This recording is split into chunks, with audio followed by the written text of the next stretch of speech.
Hello everyone, Rahul है। आज हम एक्सप्लेन करने वाले हैं हाल ही में आई मूवी आर्टिकल 370 को। मूवी के शुरुआत में हम लोग को अजय देवगन के नरेशन वॉइस में बताया जाता है कि महाराजा हरि सिंह शुरुआत से ही चाहते थे कि जम्मू और कश्मीर भारत का अभिन्न अंग बना रहे, मगर आजादी के बाद पंडित जवाहरलाल नेहरू ने उनके प्रस्ताव को अस्वीकार कर दिया। तब बाद में उनके मित्र शेख अब्दुल्लाह के साथ हाथ मिलाया, जिसके कुछ दिनों के बाद पाकिस्तान ने जम्मू कश्मीर पर हमला कर दिया। जब तक भारतीय आर्मी पाकिस्तान को खदेड़ पाते, तब तक यूएन के प्रेशर में आकर भारत सरकार ने पाकिस्तान के साथ समझौता किया और कश्मीर का 1/3 हिस्सा पाकिस्तान के कब्जे में चला गया। फिर बाद में शेख अब्दुल्लाह ने जम्मू कश्मीर के एकमात्र बहुमुस्लिम संकित राज्य होने के कारण केंद्र सरकार से जम्मू कश्मीर के लिए एक खास स्टेटस की मांग की, जिसके बाद आर्टिकल 370 का जन्म हुआ। इसके अंदर एक अलग विधान और अलग प्रधान और अलग निशान को अपनाकर हमने जम्मू कश्मीर को भारत से अलग होने की वजह दे दी। उसके बाद पाकिस्तान ने कश्मीर को अपने कब्जे में करने के लिए जंग, जिहाद और कश्मीरी पंडितों का कत्लेआम जैसे काम किए। फिर 2015 में मुजाहिदीन बुरहान वानी ने एक भारत के खिलाफ भड़काऊ भाषण देकर कश्मीर को सारे युवाओं को दिल और दिमाग पर कब्जा कर लिया, जिसके कारण जम्मू कश्मीर की स्थिति बद से बदतर हो गई। तब केंद्र सरकार को यकीन हो गया था कि उनको 70 साल पहले हुई गलती को सुधारना होगा। इसके बाद हम लोग इस कहानी के लीड कैरेक्टर जूनी को देख पाते हैं, जो एक इंटेलिजेंट ऑफिसर है। वहाँ बुरहान वानी की गर्लफ्रेंड साहिबा के पास नेल पॉलिश करने के बहाने आती है। इसे कहती है कि तुम जिसे प्यार करती हो वो एक टेररिस्ट है। उसने तुम्हारी तरह 4 लड़कियों को धोखा देकर मार चुका है। अगर तुम अपनी भलाई चाहती हो तो उसका लोकेशन मुझे बता दो, नहीं तो इस बारे में तुम्हारे घर वालों को मालूम पड़ेगी ना, तो तुम कहीं पे मुंह दिखाने लायक नहीं रहोगी। अब डर में आकर साहिबा बुरहान वानी का लोकेशन बता देती है। जूनी अपने सीनियर खावर सर के पास कॉल कर कहती है कि मुझे बुरहान वानी का लोकेशन के बारे में मालूम पड़ गया है, अगर आप मुझे परमिशन दे तो हम उसे अभी दबोच लेंगे। लेकिन खावर सर जूनी को बुरहान वानी को पकड़ने का परमिशन नहीं देते हैं। तब जूनी अपने एक दोस्त चौहान की मदद लेती है, जो सीआरएफ का जवान होता है। चौहान अपने टीम और जूनी के साथ उस लोकेशन पे जाता है जहां बुरहान के लोग और जूनी चौहान के बीच फायरिंग होती है, जिसमें बुरहान मारा जाता है। जूनी कॉल कर खावर सर को बताती है कि मैंने बुरहान को मार दिया, जिस पर खावर सर कहते हैं कि तुम्हें मालूम नहीं तुमने कितनी बड़ी गलती की है। अब बुरहान की मौत की खबर चारों तरफ फैलने लगती है। जब याकूब शेख अलगाववादी को मालूम पड़ता है तो वह अपने लोगों को कहता है, हम बुरहान का मौत जाया नहीं जाने देंगे।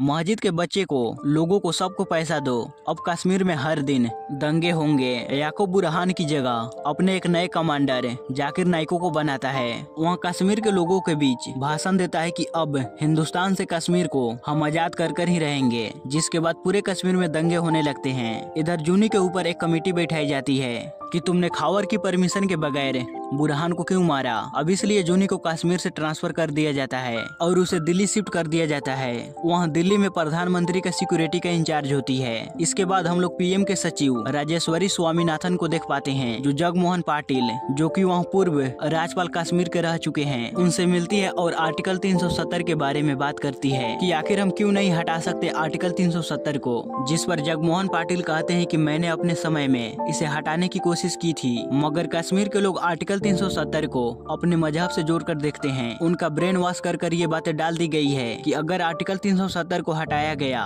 तो यहाँ सारे मस्जिद मंदिर बन जाएंगे। हम दिन में 5 नमाज भी सही से नहीं पढ़ पाएंगे। लोग हमारे बहू बेटियों को घर से उठा ले जाएंगे।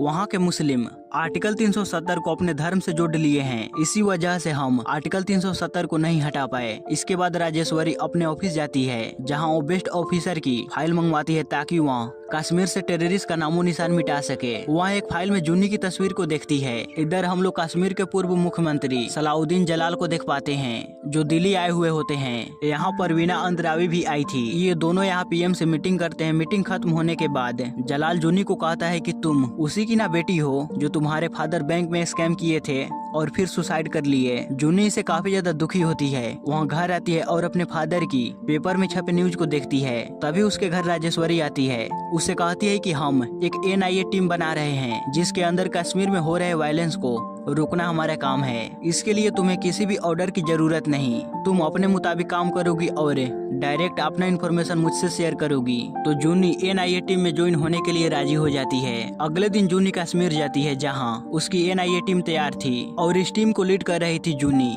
यहाँ राजेश्वरी बताती है कि नोटबंदी के बाद टेररिस्ट फंडिंग को काफी बड़ा झटका लगा, काफी हद तक कश्मीर में पत्थरबाजी कम हो गई। जूनी अपने इन्वेस्टिगेशन में बताती है कि हमें शमशेर अब्दाली का पता चला है, जो टेररिस्ट का मेन फंडिंग का सोर्स है, यानी कि अब्दाली टेररिस्ट को पैसे देता है दंगे वगैरह करवाने के लिए। अब्दाली का एक फंडिंग का बिजनेस है, तो शायद वहाँ से अब्दाली कुछ कर रहा हो। जिसके बाद जूनी और उसकी टीम अब्दाली के फैक्ट्री पे छापा मारती है, जहाँ पे इन्हें काफी सारे कैश और डॉक्यूमेंट मिलते हैं, जिससे मालूम पड़ता है कि खावर सर को भी अब्दाली के बारे में सब कुछ मालूम है। तो जूनी खावर से मिलने जाती है, इससे अब्दाली के बारे में पूछती है। खावर तो पहले बताता नहीं, मगर बाद में अब्दाली का पता बता देता है। जिसके बाद जूनी और उसकी टीम सीधा अब्दाली के पास पहुंचती है और उसे वहां से गिरफ्तार कर लेते हैं। मगर रास्ते के बीच एक गांव पड़ता है, वहां के काफी सारे लोग इन्हें चारों तरफ से घेर लेते हैं। अब्दाली कहता है कि तुम सब मुझे यहाँ से नहीं ले जा सकते, इन सब लोगों के सामने तुम सब कुछ भी नहीं, तुम्हें मुझे छोड़ना ही होगा। अब यहाँ के लोग इनके ऊपर पत्थर वगैरह फेंकने लगते हैं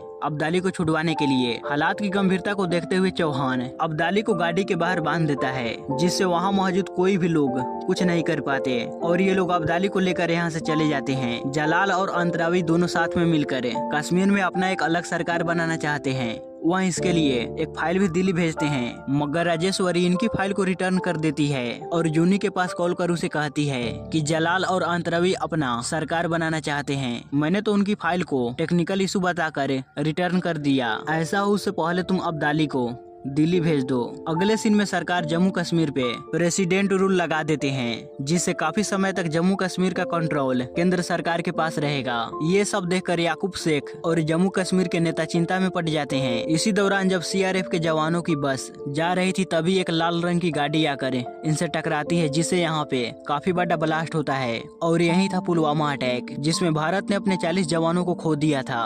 राजेश्वरी जूनी को पुलवामा अटैक के लीड के बारे में बताती है कि इनके पीछे याकूब शेख का हाथ है। तो जूनी अपने टीम के साथ याकूब शेख के घर जाती है, उसे गिरफ्तार कर लेती है और इसे पूछती है कि बता पुलवामा अटैक के पीछे कौन कौन लोग थे। याकूब शेख कुछ भी नहीं बता रहा था, जिससे जूनी को गुस्सा आती है। वह उसे खिड़की से बाहर लटका देती है, कहती है कि सच सच बोल, नहीं तो नीचे फेंक दूंगी। तब याकूब शेख बताता है कि इन सब के पीछे जाकिर नायको का हाथ है, उसी ने ये सब करवाया।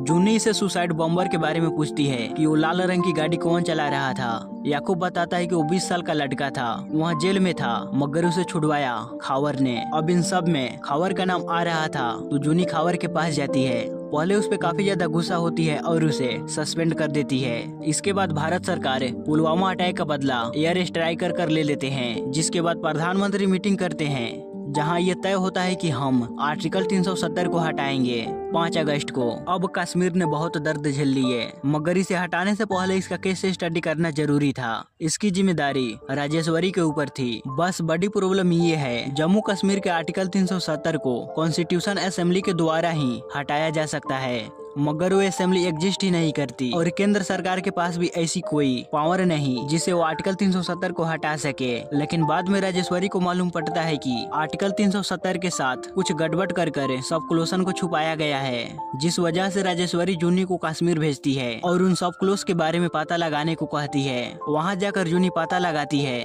और उन्हें डी सब क्लोजन के बारे में मालूम पड़ती है, जिसे केंद्र सरकार से छुपाया गया था। इस इंफॉर्मेशन को लेकर जूनी और उसके दोस्त वापस आ रहे थे, तभी इनके ऊपर कुछ लोग अटैक कर देते हैं, मगर जूनी कैसे तैसे कर इनसे बच निकलती है। अब ये पेपर राजेश्वरी तक पहुंच जाती है, तब प्राइम मिनिस्टर और होम मिनिस्टर के साथ मीटिंग करती है, जिससे हम लोग को मालूम पड़ता है कि जानबूझकर डी सब क्लोज को छुपाया गया था, ताकि भारत कभी भी जम्मू कश्मीर को अपना अभिनंग न बना सके। फिर प्रेसिडेंट को मालूम पड़ता है कि हम अपनी पावर से आर्टिकल 370 को हटा सकते हैं। अब 5 अगस्त को आर्टिकल 370 को हटाने जाने वाला था, तो जाहिर सी बात है इसके विरोधी कश्मीर में दंगे करवाएंगे। तो इसे रोकने के लिए जूमी प्रेडिक्ट करती है कि जम्मू कश्मीर में किन किन लोगों की वजह से दंगे हो सकते हैं, उन सब को वहाँ अरेस्ट कर जेल में डाल देती है ताकि दंगे न हो। साथ ही कुछ नेताओं को भी हाउस अरेस्ट कर लेती है, क्योंकि इनकी वजह से भी दंगे हो सकते हैं। अब इन सारी वाकया को देखकर पाकिस्तान को लगने लगता है कि इंडिया वाले कुछ बड़ा करने वाले हैं। इन्हें लगता है कि वो हम पर अटैक करेंगे, इसलिए वो तैयार होने लगते हैं अटैक के लिए। कश्मीर में सारे नेटवर्क को बंद कर दिया जाता है, हर गली में इंडियन पुलिस ऑफिसर तैनात होते हैं। जलाल के पास जूनी जाती है, उसे भी हाउस अरेस्ट कर लेती है, इसके बैंक अकाउंट को भी सीज कर देती है और कहती है आपने ही ना मेरे फादर को बैंक स्कीम में फंसवाया था, जिससे मेरे फादर सुसाइड कर लिए। ये सच्चाई मुझे मालूम है और आपको, इसलिए मैं यहाँ पे आपकी सिक्योरिटी के लिए आई हूँ। बेहतर आपके लिए यही होगा कि आप घर से बाहर मत निकलिएगा।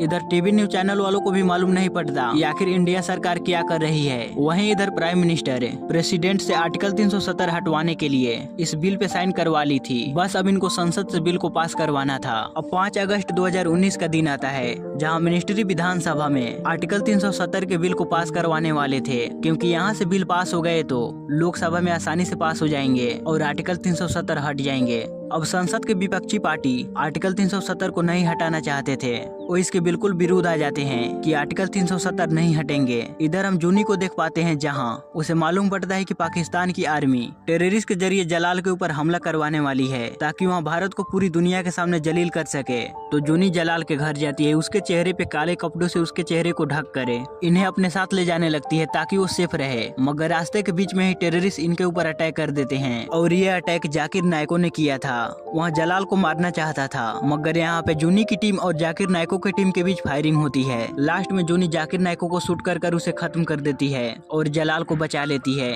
मगर हम लोग गाड़ी के अंदर देखते हैं जलाल नहीं बल्कि जूनी का ही आदमी है। जलाल तो अपने घर पे बिल्कुल सेफ है।